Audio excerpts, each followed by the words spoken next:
बच्चों, जैसा कि पिछले वीडियो में मैंने आपको ट्रीटमेंट ऑफ गुडविल समझाई थी कि गुडविल की ट्रीटमेंट के लिए हमें जो है कौन कौन सी जर्नल एंट्रीज करनी पड़ती हैं। तो आज जो है मैंने आपसे कहा था मैं आपको आज पुनर्मूल्यांकन खाता या लाभ हानि समायोजन खाता समझाऊंगा कि रिवैल्यूएशन अकाउंट या लाभ हानि समायोजन खाता किसे कहते हैं। बच्चों, जैसे नाम से देखो, पुनर्मूल्यांकन रिवैल्यूएशन या लाभ हानि। बच्चों, रिवैल्यूएशन खाता किसे कहते हैं, पुनर्मूल्यांकन खाता क्या होता है? तो पुनर्मूल्यांकन खाते में यह है कि नए साझेदार के प्रवेश या पुराने साझेदार के अवकाश ग्रहण करना या किसी साझेदार की मृत्यु के समय हम क्या करते हैं, संपत्तियों और दायित्वों का दोबारा से मूल्यांकन करते हैं। जब नए साझेदार फर्म में प्रवेश करता है तो जिस दिन वो साझेदार फर्म में प्रवेश करता है उस दिन फर्म की वास्तविक स्थिति क्या है, फर्म में जो हमारी एसेट्स हैं वो एसेट्स हमारे घट रहे हैं या बढ़ रहे हैं, या जो हमारी लायबिलिटीज़ है लायबिलिटीज़ घट रही है या बढ़ रही है ना। तो उस दिन क्या है, जो वास्तविक स्थिति होती है उसके बाद हमें कार्य करना पड़ता है। तो वास्तविक स्थिति होने पर या तो हमारी एसेट घट रही होंगी या बढ़ रही होंगी, या लायबिलिटीज़ घट रही होंगी या बढ़ रही होंगी, तो वो सब चीज़ें जो है हम जो है जिस अकाउंट में दिखाते हैं उसको हम पुनर्मूल्यांकन खाता रिवैल्यूएशन अकाउंट कहते हैं, या इसका नाम लाभ हानि समायोजन भी है। बच्चों, लाभ और हानि का समायोजन करना मतलब एसेट्स और लायबिलिटीज़ में जब रिवैल्यूएशन किया जाता है तो या तो प्रॉफिट होगा या लॉस होगा, उसको एडजस्ट जिस अकाउंट में किया जाता है उसको हम कौन सा अकाउंट कहते हैं, रिवैल्यूएशन अकाउंट कहते हैं। रिवैल्यूएशन अकाउंट जो होता है इसकी जो प्रकृति होती है बेटा, ये नॉमिनल अकाउंट की तरह होता है, नाम मात्र खाता। नाम मात्र खाते का रूल याद है ना तुम्हें, गोल्डन रूल नाम मात्र खाते का, ऑल द लॉसेज डेबिट, जितने भी हमारे नुकसान होते हैं debit, all the profits credit, जो भी हमारे लाभ होते हैं वो क्रेडिट करते करके, है ना। तो ये नॉमिनल अकाउंट का रूल होता है। तो ये नॉमिनल अकाउंट की तरह ही हमारा पुनर्मूल्यांकन खाता तैयार किया जाएगा। ठीक है बेटा।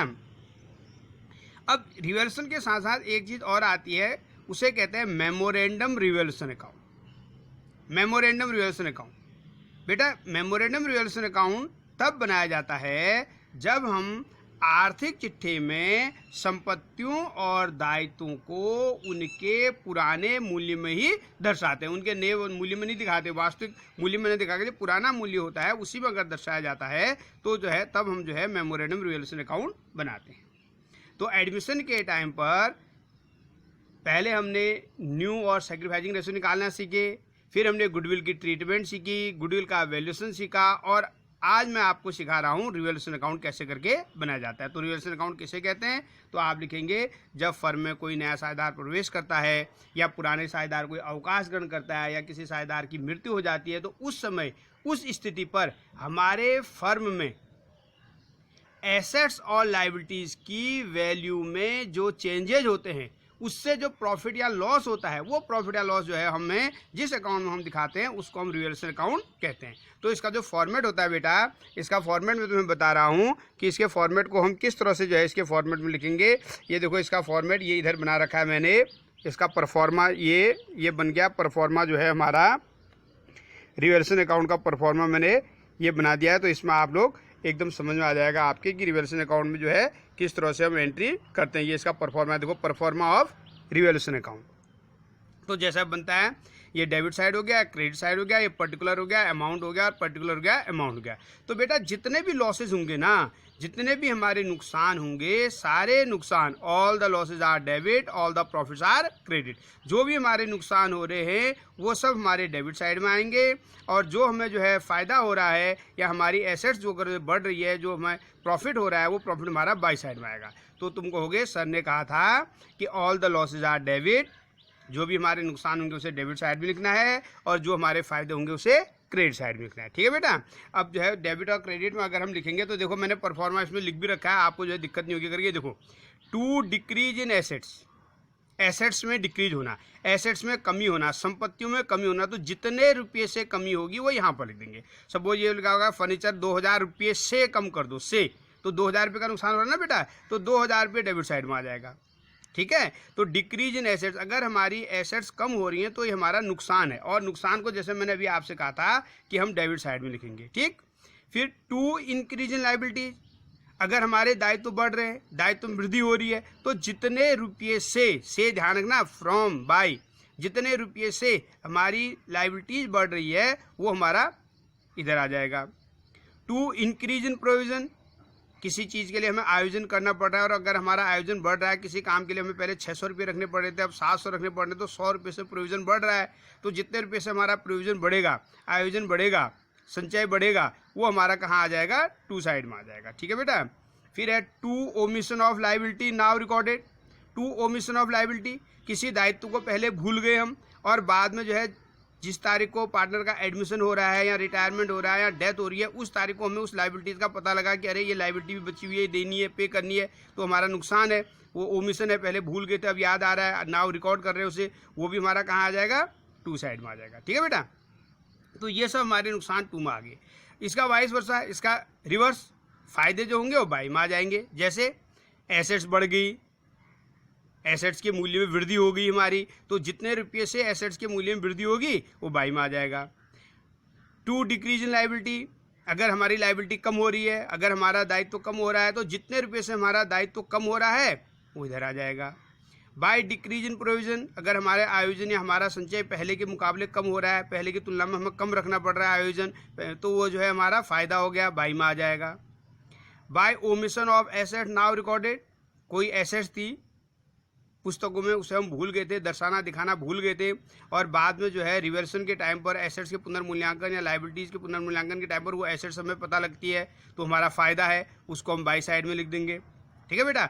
और उसके बाद हम क्या करेंगे, जैसे हम करते आते हैं, इनका जो है डिफरेंस निकालेंगे। अगर बाई का टोटल ज़्यादा है तो बाई में प्रॉफिट है, अगर बाई का टोटल ज़्यादा है तो बाई के टोटल में से टू का टोटल माइनस करके हमारा क्या निकलेगा, प्रॉफिट निकलेगा, जिसको हम कहाँ डालेंगे, कैपिटल अकाउंट में। तो to profit transfer to capital account. अब जो पार्टनर होंगे ए बी सी जो भी होंगे, तो उस बैलेंसिंग फिगर को, उस प्रॉफिट को पुराने पार्टनरों में पुराने रेशो में बांटेंगे। किसमें, पुराने पार्टनर किस रेशो में, पुराने रेशो में बांट के लिख देंगे। इसके बाद हमारा कैपिटल अकाउंट तैयार होगा। इसी तरह से अगर लॉस होता है, अगर टू का टोटल ज़्यादा होगा तो टू के टोटल में से बाई का टोटल माइनस करेंगे, माइनस करके लॉस आएगा, और वो लॉस जो है बाई लिखेंगे, by loss transfer to capital account. जो पुराने पार्टनर होंगे उन पुराने पार्टनर कैपिटल में पुराने रेशो में उस लॉस को बांट के कैपिटल अकाउंट तैयार कर देंगे। तो इस तरह से हमारा रिवोल्यूशन अकाउंट तैयार होता है, पुनर्मूल्यांकन खाता तैयार होता है। पुनर्मूल्यांकन खाते में हम क्या करेंगे, जो भी हमारी जो है नुकसान होंगे, जो भी all the losses are debit, all the profits are credit, golden rule जो आपने पढ़ा था 11th में, उसी को जो है फॉलो करते हुए आप इस अकाउंट को तैयार करेंगे, रिवोल्यूशन अकाउंट का आप तैयार हो जाएगा, ठीक है बेटा। अब इससे रिलेटेड एक क्वेश्चन है, ये क्वेश्चन मैं आपको करके बताऊंगा, तो आपका रिवोल्यूशन अकाउंट भी आज हमारा कंप्लीट हो जाएगा, तब हमारे फिर इसमें एडमिशन के बड़े क्वेश्चन में हम चलेंगे, ठीक है बेटा। अब इसका जो है देखो, अब इसके क्वेश्चन जो है मैं आपको बता रहा हूँ, क्वेश्चन करके कंप्लीट करके बताएंगे इसको, ठीक है। ये इस तरह से क्वेश्चन है, देखो ये लिखा हुआ है, ए और बी 31 मार्च 2017 का इनका चिट्ठा दे रखा है, ठीक। एसेट्स और लायबिलिटी दे रखी है, लायबिलिटीज अमाउंट, एसेट्स अमाउंट, ए और बी है। रेशो जब नहीं दिया होता तो मैंने कहा था दोनों इक्वल पार्टनर होते हैं, प्रॉफिट एंड लॉस को इक्वली बांटते हैं। एसेट साइड में कैश दे रखा है 10,000 का, नकद 10,000 है, स्टॉक 20,000 का है, देनदार 60,000 के हैं, मशीन 80,000 की है, पेटेंट्स 5,000 के हैं, ठीक हो गया। इधर लायबिलिटी साइड में क्रेडिटर्स दे रखे हैं 50,000 के, बिल्स पेबल दे बिल दे रखा है 25,000 का, कैपिटल दे रखा है, ए का कैपिटल 40,000, बी का कैपिटल 60,000, और फर्म की जो बैलेंस शीट थी उस बैलेंस शीट का हमें जो टोटल दे रखा है, ये टोटल हमें दे रखा है 1,75,000, 1,75,000, ये इसका टोटल हो गया, ठीक है बेटा। अब इन्होंने कहा था निम्न शर्तों पर सी को साझेदार बनाया, नया पार्टनर आया सी को जो साझेदार बनाया है, तो पहली शर्त है कि मशीन को 10% से कम किया जाएगा। मशीन का मूल्य 10% से क्या हो गया, कम हो गया। जिस दिन नया पार्टनर आया उस दिन मशीन हमारी 10% से कम हो जाएंगी। हमारी मशीन ऊपर 80,000 की थी, तो 80,000 का 10% हमारा 8,000 रुपये का नुकसान हो गया।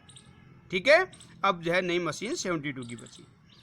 लेनदारों को 5,000 रुपये से बढ़ाया जाएगा। जिस दिन साझेदार सी का एडमिशन होता है उस दिन हमारे लेनदारों को 5,000 से बढ़ाना है। हमारे क्रेडिटर्स बढ़ रहे हैं, लेनदार बढ़ रहे हैं, दायित्व बढ़ रहा है, दायित्व का बढ़ना भी नुकसान होता है, ये भी हमारा लॉस हो गया। देय बिल को 2,000 रुपये से कम किया जाएगा। बिल्स पेबल, जो देय बिल है हमारे बिल्स पेबल जो हैं ये 25,000 के जो थे इनको 2,000 से कम करना है, 2,000 कम देना है, इनको 23,000 देना है, तो 2,000 रुपये का मेरा फायदा हो जाएगा बेटा। पेटेंट्स मूल्यहीन हो गए हैं। पेटेंट मूल्यहीन हो गए का मतलब है पेटेंट्स की वैल्यू 0 हो गई है। तो जो 5,000 के पेटेंट थे अब उनकी वैल्यू 0 हो गई है, मूल्यहीन हो गए हैं, वो वैल्यूलेस हो गए हैं। तो पूरा 5,000 रुपये का हमें क्या हुआ, नुकसान हुआ। अब कह रखा कि इससे आप रिवैल्यूएशन अकाउंट तैयार कीजिए। तो इससे हम रिवैल्यूएशन अकाउंट तैयार करेंगे। तो रिवैल्यूएशन अकाउंट में बना रहा हूँ बेटा, ये मेरा रिवैल्यूएशन अकाउंट का फॉर्मेट मैंने बना दिया है। देखो ये रिवैल्यूएशन अकाउंट लिख दिया, यहाँ पर मैं लिखूँगा इसको साथ साथ करते रहेंगे। ठीक है नी, इसके क्वेश्चनों को साथ साथ हम करते रहेंगे। तो रिवैल्यूएशन अकाउंट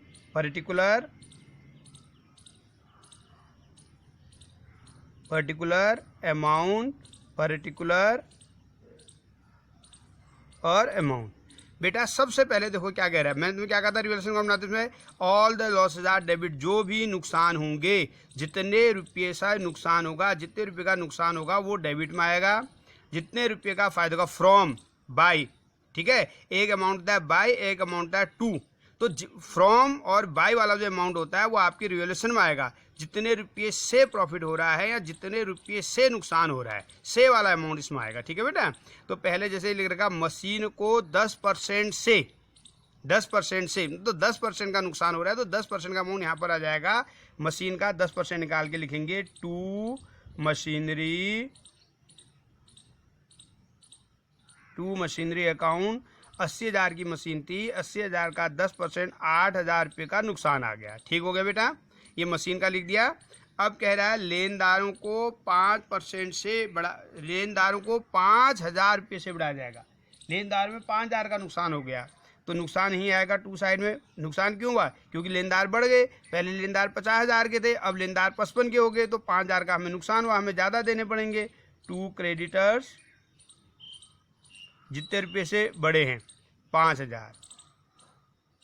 ठीक हो गया। उसके बाद है देय बिल को 2,000 रुपये से कम किया जाएगा। देय बिल कम हो रहा है, देय बिल पहले 25,000 थे, अब 2,000 रुपये से कम हो रहा है, तो 25 में से दोगे 23,000 देने, तो हमें 2,000 का फायदा हो रहा है, तो फायदा बाय में आएगा। बाय बिल्स पेएबल कितने का हुआ है, 2,000 का, तो 2,000 बाय में आ जाएगा। ठीक है बेटा। फिर है पेटेंट्स मूल्यहीन हो गए। मूल्यहीन होने का मतलब है पेटेंट पहले 5,000 के थे, अब इनकी वैल्यू 0 होगी। 0 होगी तो सारा का सारा क्या हो गया, हमें नुकसान हो गया। तो सारा का सारा जब नुकसान हो गया तो टू साइड में आ जाएगा। टू पेटेंट्स कितने का नुकसान हुआ है, 5,000 का। अब ये सारे पॉइंट हो गए बेटा। अब इसमें जो है आपने सारे पॉइंट लिख दिए हैं। मशीन का 10% कम, 10% का अमाउंट लिख दिया जितने का नुकसान हुआ। लेनदारों को 5,000 से बढ़ाया, 5,000 रुपये ज़्यादा देने, 5,000 का अमाउंट लिख दिया नुकसान में। देय बिल में 2,000 रुपये से कम करेंगे। देय बिल मतलब बिल्स पेबल, लाइबिलिटी कम हो रही है, लाइबिलिटी का कम होना फ़ायदा होता है। बाय में लिख दिया 2,000 रुपये। पेटेंट्स एसेट्स 0 रुपये की होगी, तो एसेट्स कम होगी, तो एसेट जब भी कम होगी टू साइड में आएगा। To patent 5,000। अब हम इसका प्रॉफिट या लॉस निकालेंगे। बेटा इसमें देखो, इसमें तो लॉस ही हो रहा है ना, क्योंकि इसमें जो है टू का टोटल ज़्यादा है, तो टू का टोटल मेरा आ गया 10 18,000 आ गया है ना।